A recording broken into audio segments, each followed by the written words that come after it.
Go ahead. Hey everybody, welcome to this week's episode of Life Matters with, I'm Tommy Stoffel, and we have on the line David McLeod, and we also have a very special guest today, Audra Erwin. And before we get into introductions, I just want to talk a little bit about the coolness of technology these days. I'm sitting in my home here in Southern California, and David's up in the Bay Area of California, and Audra's coming to us from the opposite coast. She's on the Satellite Beach Space Coast of Florida this morning. So just fantastic that we can all come together like this and talk about what matters in life. And today's topic is all about what matters in life, and it's about how to have the life you want. So David, I'll turn it over to you for introductions. Yeah, thank you, Tommy. Good morning, everybody. David McLeod here. I'm really excited because today is the first time that we're having a guest on our show, and the guest that we mutually decided on is our mutually good friend, Audra Erwin, who is a fellow messenger and a speaker and an author and coach. And you know, the author Audra is really cool because she is one of the very special people who got to be selected as a coach for the Tony Robbins organization. And you know, I think I'm not going to say much more about that. I'm going to let Audra take it away. And Audra, the way I'd like to introduce you and have you kind of bring yourself in is, what is it in life that really matters to you? Can you give us a little bit of an overview of that? Yes. Today is the first day of the rest of your life. Just putting that out there to everybody. And so it's about waking up and saying, who am I and what do I want out of life? And that really has led me to this journey, in that I felt like I was following the status quo, and I'm like, we have that innate knowing that there's more in life, that we're just not living all that there is meant to be for us. And so to me, to answer your question, is to truly live in integrity to your truth and to who you are at your core. And that means letting yourself express in the way that you want to express. Pursuing those things that light you up, never mind what anybody else has to say about it, and really just living and rocking and owning your true authentic core, and living from that space. And so that's my big passion, is really helping people uncover and peel back all the layers that keep them from doing that. So, yeah. So you mentioned something about the status quo. Can you tell me a little bit more about that? What do you mean by that? How does that show up, like, in your life? Oh, well, you know, how it used to show up in my life. I really don't follow status quo anymore. Matter of fact, I don't even have a TV to even watch what the status quo even is anymore. All right. And so, but for me it was keeping up with the Joneses, you know, or the Kardashians now it is, right? And just like, whatever that is, you know, taking on what society says you should be, or how you should act, or what's appropriate and what's not, and then you're all kinds of confused because you don't know where you fit into that, because there's this core part of you that just wants to express, and then you're like, but am I not supposed to be that? And then we suppress. We start going in that box and going along with everybody else, and we're unfulfilled and we're not happy. And then we create this massive void, and then we start to fill it with other things, thinking that's going to fill that empty space, when really it's just honoring that authenticity, you know, that fills the light in there where that hole is. And that light is you wanting to express in the fullness of itself. Yeah. And the way God created you to be, with all the gifts and talents that He gave you, so that you can go out and share those with the world, not keep them all to yourself. Yeah, so if I may, Audra, thank you, and beautiful, and expressing that about that light in ourselves, and some of the things I've had to do for myself is figure out what you said, like there's layers, right? There's things on that's kind of clouding that light, and there's lots of different ways to dissolve it and to take it apart. And you mentioned a box, and you know, getting outside the box. For me, sometimes it's understanding what it is we want too, right? To understand how, you know, what's our authentic self, and that can get mired and disguised by something I call other people's desires, right? We have these, keeping up with the Joneses, the Kardashians, as you so funnily said, that we're so bombarded all the time with what we should be, and how we compare and compete with other people, and how we rack and stack, and to really understand that we do that we are constantly in this comparison game, and that's something that we can help get ourselves out of, especially just recognizing it. So you know what, I compare myself all the time to somebody else, and I always feel like I have to have the next thing. I have to have the next thing to be something else, and chasing the next thing is never going to bring you the happiness, right? You're never going to get to yourself while you're chasing some other things that other people say you need to have, other people's desires. Yeah. What are your thoughts, David? Well, I totally resonate with everything you guys are saying, and there's one other aspect to this box that I think well, certainly feels true for me. The damn thing of it is the box is bloody comfortable. If I get into that box, then I'm kind of satisfying everybody else's expectations of me. This is the status quo piece that you're talking about. For me, I call that the comfort zone. It's the place where I don't have to worry. I'm safe, I'm warm, I'm cozy, I'm fuzzy and comfy, and I don't have to worry about risks, because taking a risk could mean that I might get hurt. Somebody might not like what I do. Someone might have a judgment about me. Someone might criticize the way I do it, or it might not be quite good enough for somebody else's judgment. That's the box that I put myself in, and that's the status quo that I create for myself. So, I think we're all talking about the same thing, possibly using different terminologies here. Well, I say that box that is your comfort zone ultimately will suffocate you. Oh, yeah, absolutely. I sometimes refer to that box as the, there's the chatter box, right? The chatter box between our ears. Right. There's the societal box. Society says, behave this way, do this, act that way, don't step out of line. Some teachers call that domestication. And then there's some people work in a cubicle, which I have a lot of times in my life, and that's like an 8x5 box that you're in 8 hours a day, 5 days a week for 40 days of your 40 years of your life, and people need to understand that even if you go into the cubicle, that's not you. That's not you. The box is not you. We are so much more than that box. Oh, absolutely. Absolutely. Right? We're so much more than the box. We're infinitely amazing, as you were saying earlier, Audra, is that's the essence of who we are. And the box is just something we work with because we have to. And we step into the box for 8 hours a day if that's what we're doing. But know that we're much bigger than the box. Yeah. And I say don't even go in the box at all. Like live outside of the box. Like, see, that's part of the status quo, is we think that and everything is separate. Like, we have our job and then we get to go home and we can chill out, and then we maybe can take a vacation, and then we have our personal life. Everything is separate. We have our work over here and we have our home life and personal life. When we should just wake up every day and just do life. And if we were really in touch and in tune with our desires and our innate gifts and talents, and really found a way to live from them, we wake up living. There's no separation. Just like in life, like us being one, there's no separation. It's all authentically divine. That's my thoughts on that. Yeah, I agree with that, and I think the principle that you're suggesting is a great one for us to remember. And I think there's a basic problem in our society, and that is that we start by teaching our children very, very young how to stay in the box.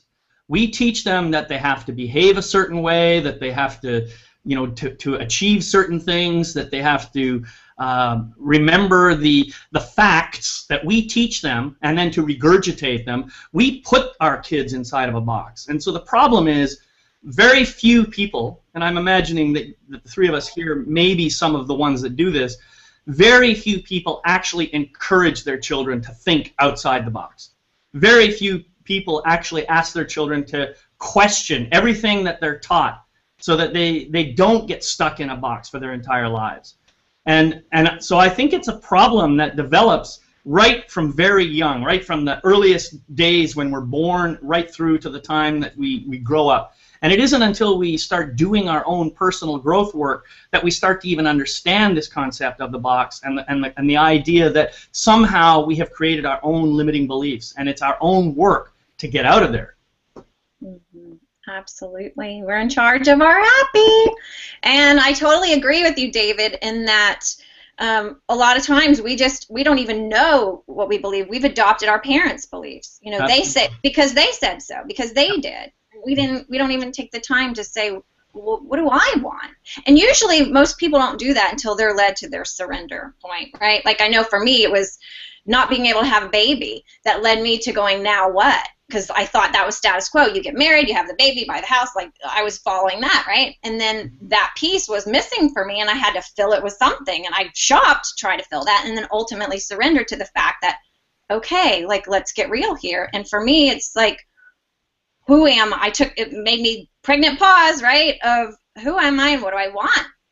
And so we don't take the time to check in with ourselves and go, who am I? What do I really want?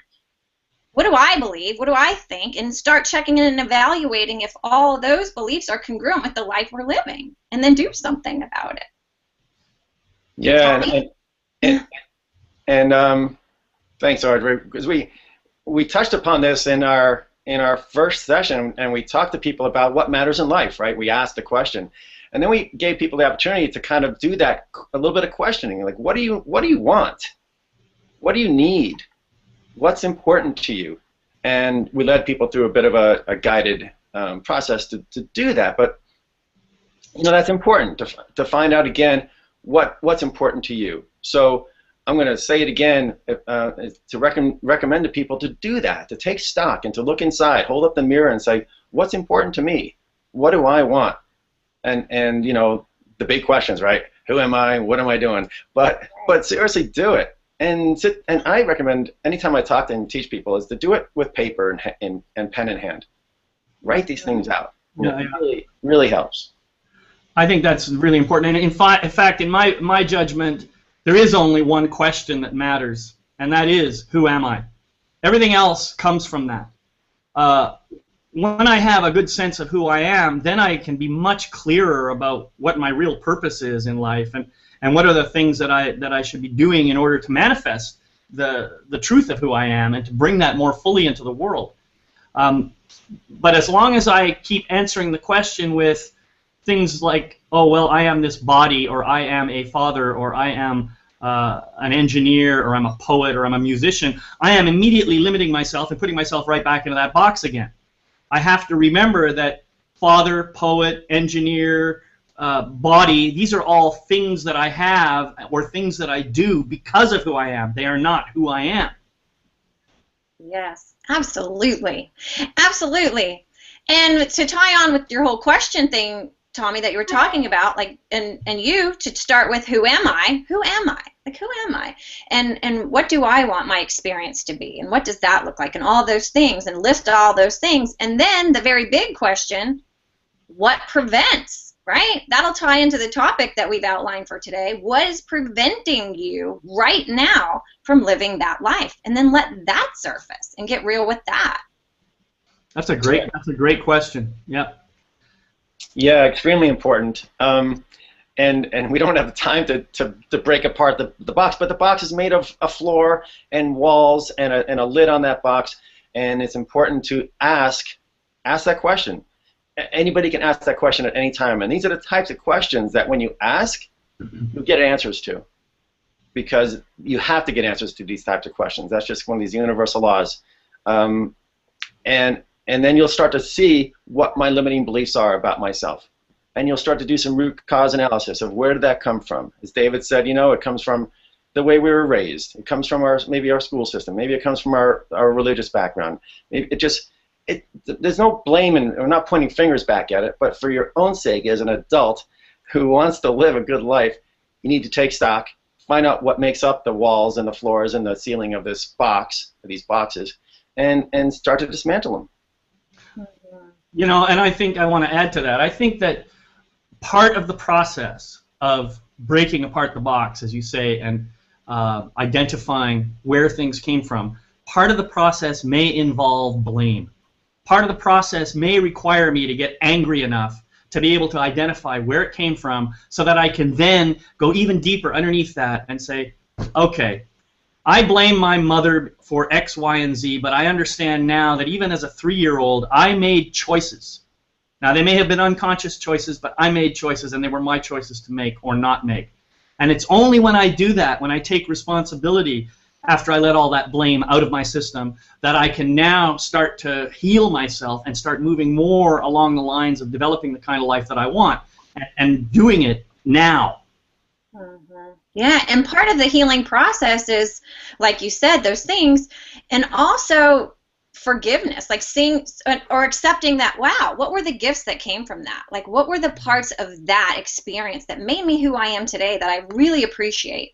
And then seeing your parents through compassionate eyes, if they did the best they could with what they knew, and letting everybody off the hook, letting yourself off the hook first, because when you're able to let you off the hook, then you can, everybody else is kind of off the hook, right? Yep, that's a good point too. Yeah, that's brilliant, Audra, and thanks for bringing that up, because letting yourself off the hook, if you have to, you know, feel your way back through by the blame or the anger to kind of get back to some roots. Maybe that's the trail you find to get there, but you've got to sprinkle that path with the wand of forgiveness and the wand of just letting, like you said, Audra, letting yourself and letting others off the hook. And a famous quote by one of the last words this sage apparently said was, "Forgive them, for they know not what they do." And that has the meaning in it. That's such a deep meaning in there, because our parents did exactly the best because their parents taught them, and our society taught my grandparents. So there's no blame there. It's just that everyone's doing the best they can, and you know, we're kind of wired to take things personally and to get all caught up in things. But in order to undo that's where the box comes from. In order to undo that, you got to go in there with a lot of forgiveness and just understand that everybody's doing the best they can, and to forgive yourself, and to forgive others along the way. Right, and I also want to just point out that forgiving myself also includes having compassion for the fact that I did blame someone, that I did decide that someone else was responsible for what happened to me. Forgiving myself for that is also extremely important. Absolutely, absolutely, because we're not the victims when we hold the mirror up to ourselves and just check in with what part of us. And it's usually that part that allowed ourselves to either take the abuse or whatever. So it's really more forgiving. I forgive myself for not loving myself enough that I stayed in a situation that didn't serve me, right? Right. Yeah. Versus the other. Yeah, that's a good point. Yeah, there's an element of this too of you know, not of detaching from the past, detaching the emotional hooks in the past, right? We can't change the past. You know, we're in the present moment. We're moving forward. So there's an element of that in there too, right? Of when we go visiting the past to maybe clear some of these hooks or to unhook some things. We don't need to dwell there. We don't need to live in the past. We don't need to get sucked into it. We need to free ourselves from it and be who we are today in our, like you said earlier, Audra, in our authentic self today. Yeah, because then there's no box. There's no box. It's like the Jack in the Box, and then poof, you get to come out. You get to be in that box, and then you get to get wound up and go through all that crazy shit, and then bam, here I am. Hello, world. Ass clown and all. Yep, that's good. That's good. Yep. And I think that, you know, all of this is really very, very relevant to this topic that we have today about having the life you want. I mean, how can I have the life I want if I'm not willing to do the work? You know, if I'm not willing to somehow dismantle my own box, which, of course, as nobody's actually said this, but I think we'll all agree that it's just a construction of our mind anyway. Just as the future and the past are constructions of the mind. The only thing that really exists is right now. So why not be out of the box right now, knowing that you can always go back in the future, which, of course, is a construction of the mind. That's good stuff. That's good stuff. Did we just time travel there? We did. I did. Okay. Loving it, loving it. And so true. It's about doing the work. And then also, I would say the next part is, do you know there's so many people, you guys, that I feel like they don't even know what they want. They've been so conditioned to believe what everybody else wants, or what they've taken on what everybody else wants for them, that they don't even know. So it is about that pausing and checking in and going, what do I want? And some people are really stuck there. They have just forgotten what it is that they want. It's been stuffed for so long, you know? So it's kind of allowing that to surface and rediscovering that. Tommy? Thanks, Audra. And I'm just gonna put it out there. That's what we do, Audra. I know that's what you do, and I know, David, that's what you do, and I know it's what I do. And we all do it in our own ways. We all have different techniques and methods for helping people identify what makes up that box for them, and that's why we're here. You know, I'm here to help people break out of their own box, teach people and train people what's causing those limiting beliefs, what's causing those things that are keeping the lid on that box. Even though they're cranking up the handle, they're still they're still stuck in there until they reach out and ask for help. And whether that comes to you in the form of a book or a video or a teacher or a coach, I know that's why we're here, the three of us. Yeah, that's absolutely true. And I think that, you know, Audra, you're right on about people not knowing what they want. I mean, I had a lot of that going on in my own life for the longest time, and what I was really good at was I was able to say what I didn't want.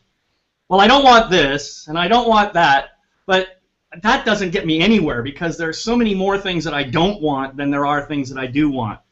And I don't know if you've had that experience when coaching people. They say, well, I don't want this, I don't want that.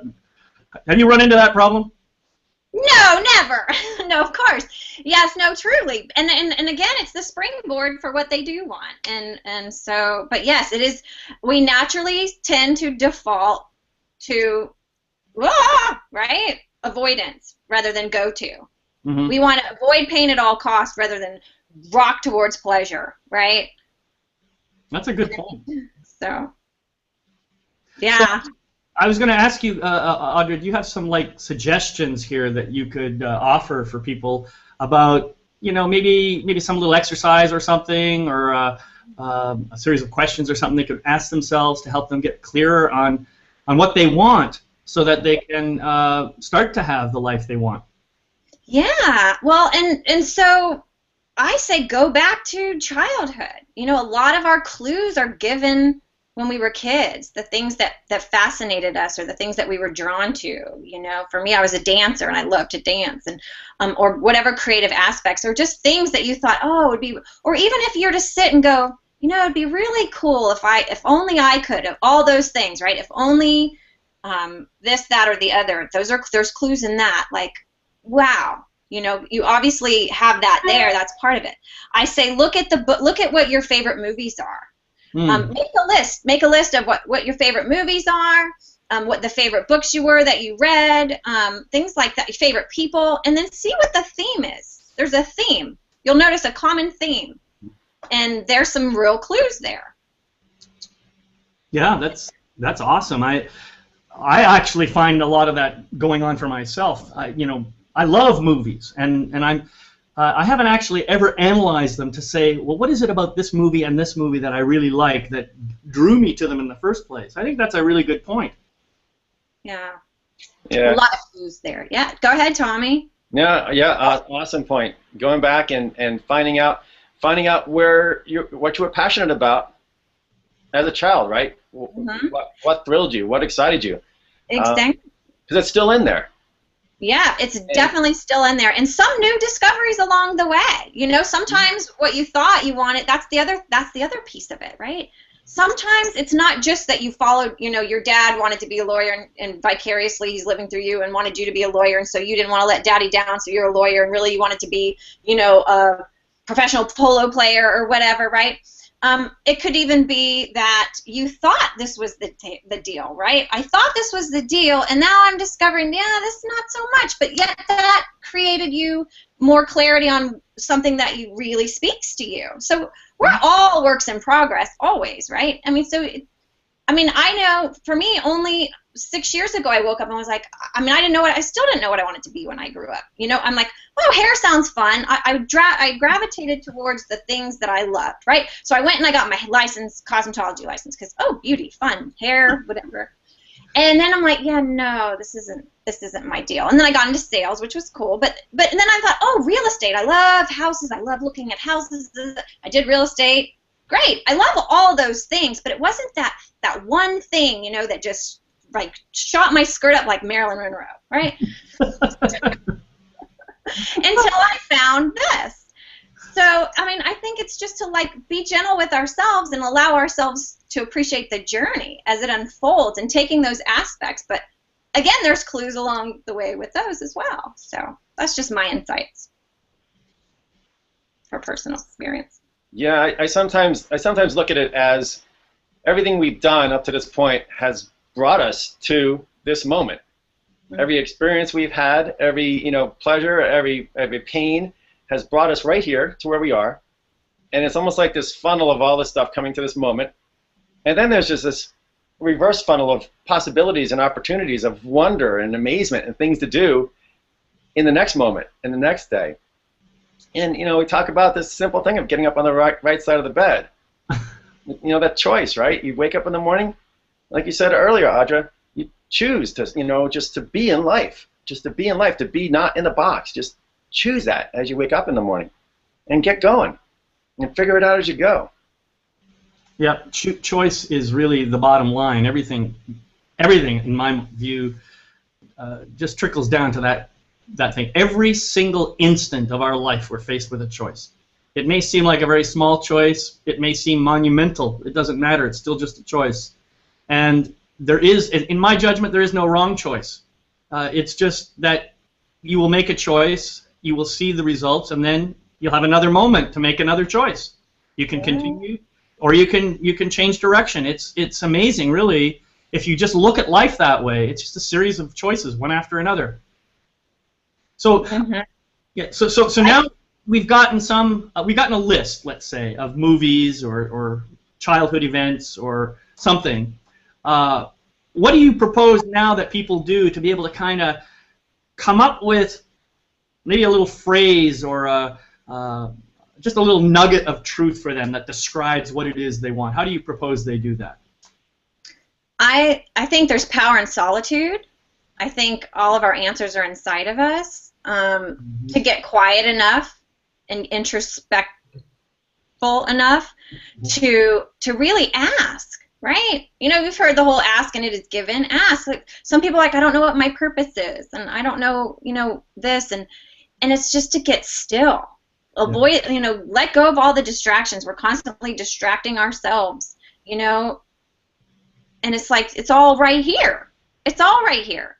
Yeah. And I would say, if you could do anything and money wasn't an issue, what would that be? What would you ultimately do? Well, these are great questions and great suggestions, Audra. And we're getting close to the end of our time here, so I just want to say, that went fast, you guys. I just want to say, thank you so much for joining us today and for being with us. It's been just a total blast. I really enjoyed having you on the show. Everyone, I just want to let you know that next week we are going to be talking about a very, very interesting topic that Tommy just loves to talk about.